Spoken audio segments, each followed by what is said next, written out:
pertanyaan saya ini bukan di pembahasan tentang akidah, tapi kalau pertanyaannya keliru, tidak usah dijawab, tidak apa-apa Ustaz. Ada jamaah salafin ya, mereka yang mengaku salafi itu nisbatnya itu baik usul maupun bukan usul ya, harus mengikuti al-muslimun awal. Soal, jadi salah satu contoh itu tentang yang sekarang agak diangkat itu masalah farqu baina taswir, fotografi, wa video. Yang satu itu mutlak semuanya masuk ke hukum taswir, yang lainnya dan sudah dijelaskan oleh para masyayikh itu istilah itu mengandung makna yang berbeda-beda. Nah, untuk yang seperti ini dengan nisbat as-salafi itu menjadi perpecahan. Nah, bagaimana Ustadz ini? Kalau memang bukan bab akidah ya tidak usah dijawab. Jazakumullah khairan. Jazakumullah khairan. Ini harus kita fahami ya, bahwa masalah ini adalah masalah kontemporer.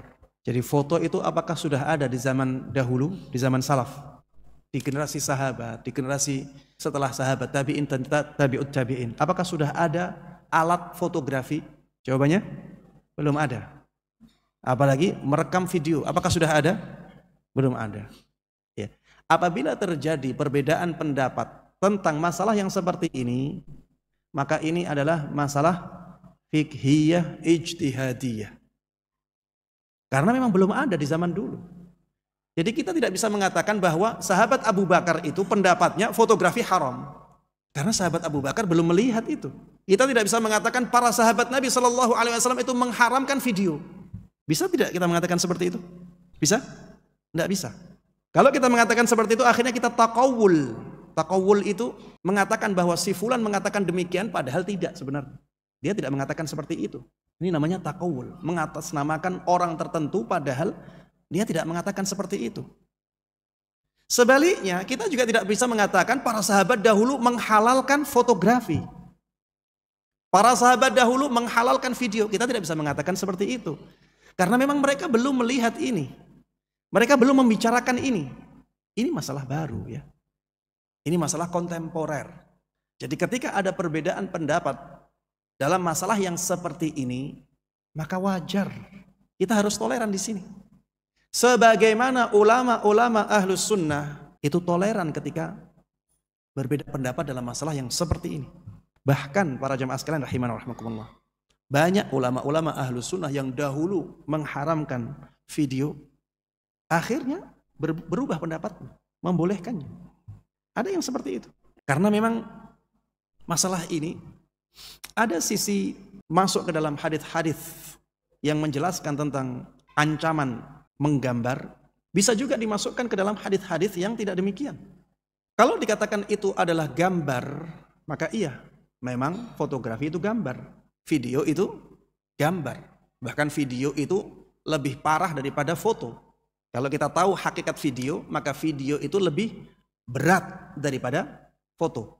Karena video itu agar bisa menggerakkan gambar yang ada di dalamnya dengan halus, minimal dalam 1 detik ada, kalau tidak salah 24 gambar atau bahkan lebih dari itu.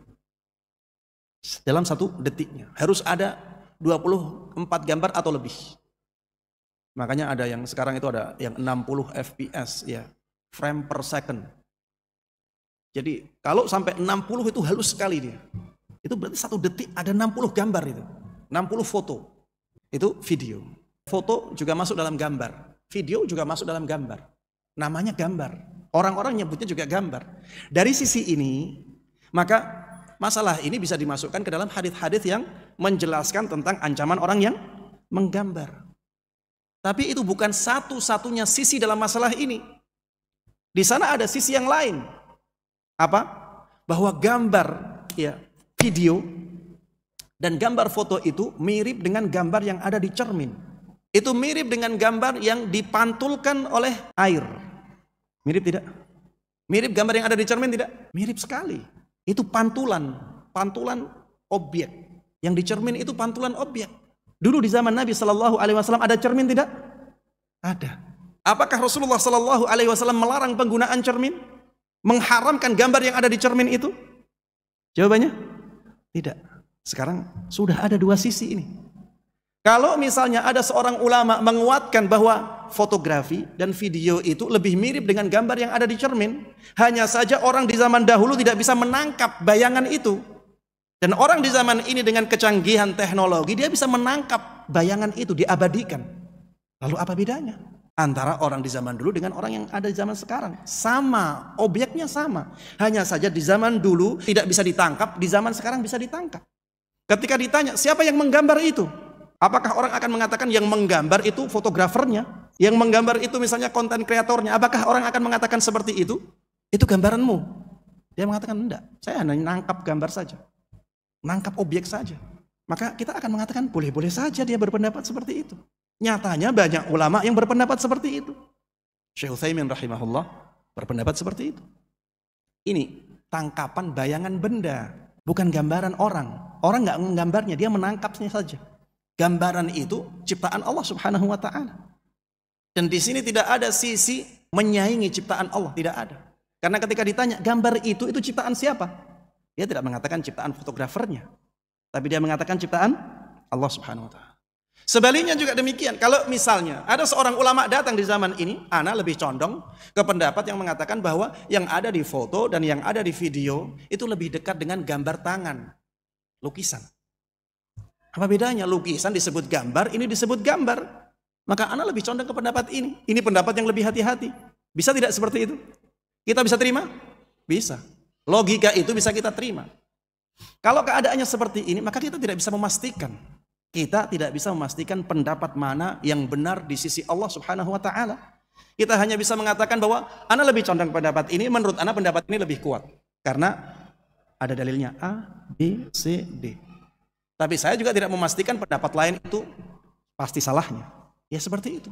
Pendapat kita adalah pendapat yang kita anggap benar, tapi ada kemungkinan salahnya. Pendapat orang lain, pendapat yang kita anggap salah, tapi ada kemungkinan benarnya. Ada masalah-masalah yang seperti ini masalah ijtihadiyah.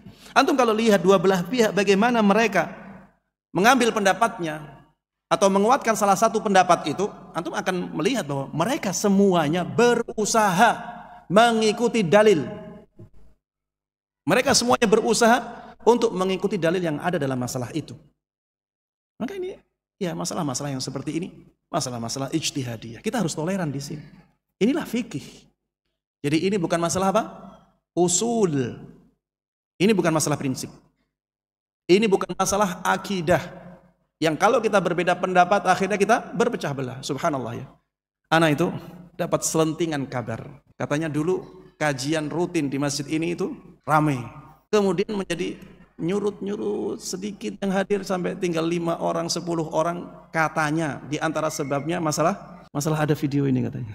Karena direkam, karena di-share. Katanya. Ana tidak tahu ya apakah itu fakta ataukah karena ada sebab lain. Ya. Sahih. Bisa jadi itu salah satu sebabnya, ditambahin dengan sebab-sebab yang lainnya. Subhanallah. Bagaimana sikap mereka terhadap para ulama ahlus sunnah di zaman ini yang mereka rela diambil videonya. Syekh Utsaimin rahimahullah. Coba lihat di YouTube, antum lihat Syekh Utsaimin, video Syekh Utsaimin. Itu beliau tahu kalau di depannya ada banyak kamera.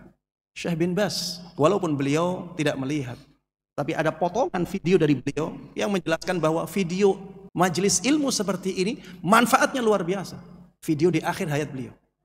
Syekh bin Baz rahimahullah. Syekh Albani rahimahullah sampai mengatakan kalau nanti acara-acara televisi itu isinya bagus, saya akan halalkan televisi. Yang ada di televisi apa? Ya, kalau nggak video apa terus? Syekh Albani mengatakan seperti itu. Syekh Saleh Fauzan hafizahullah sekarang masih hidup. Video-videonya banyak sekali di YouTube.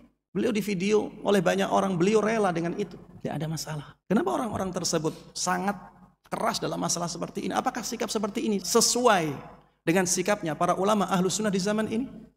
Jawabannya jelas tidak. Ya. Jelas tidak. Ini bukan sikap para ulama ahlus sunnah di zaman ini ketika ada perbedaan pendapat dalam masalah foto. Masalah foto, masalah video, kita tidak mengatakan ini masalah yang disepakati oleh ulama ahlus sunnah, tidak. Kita katakan ini masalah ijtihadiyah, ini masalah yang diperselisihkan oleh para ulama, kita harus toleran dalam masalah yang seperti ini.